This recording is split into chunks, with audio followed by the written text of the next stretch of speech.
it's time for week 9, where we move our plants outside.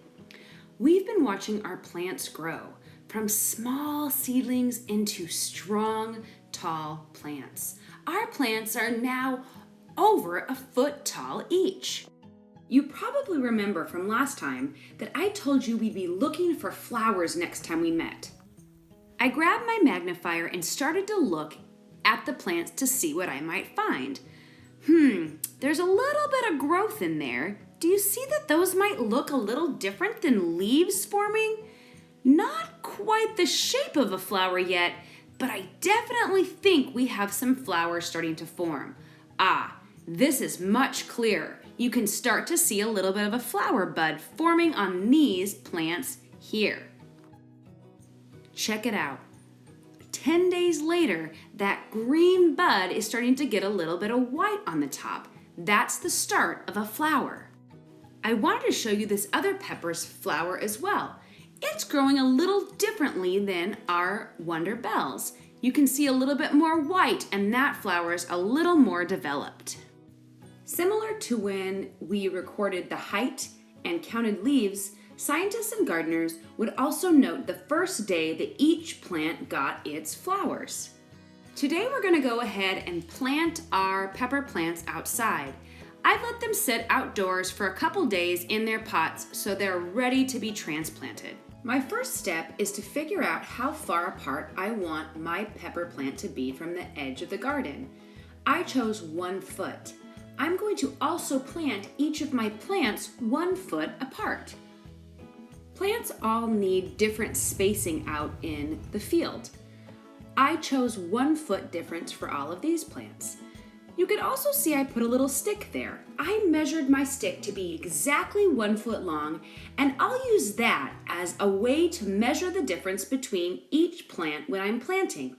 That way I don't have to bring my measuring tape out into the garden with me. There are some really cool tools designed just for using in the garden for measuring. We're just using our simple method today. Any guesses why I have these strings here? That's right, they're so I can put all my plants in a straight line as I'm planting. Not all plants have to be planted in a straight line.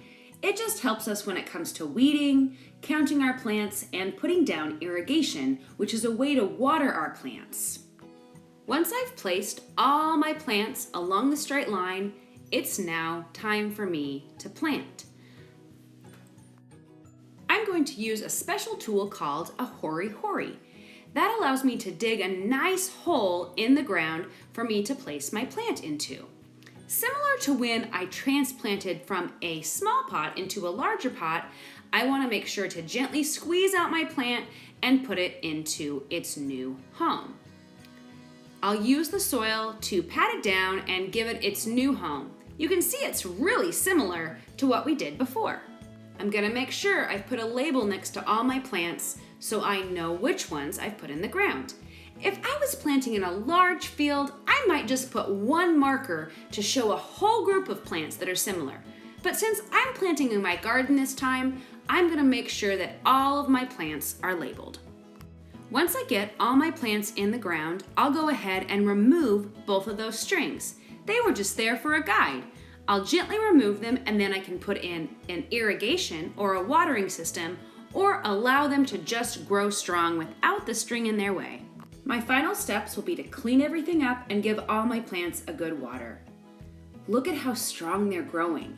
I am so excited to see how these peppers do in their final home.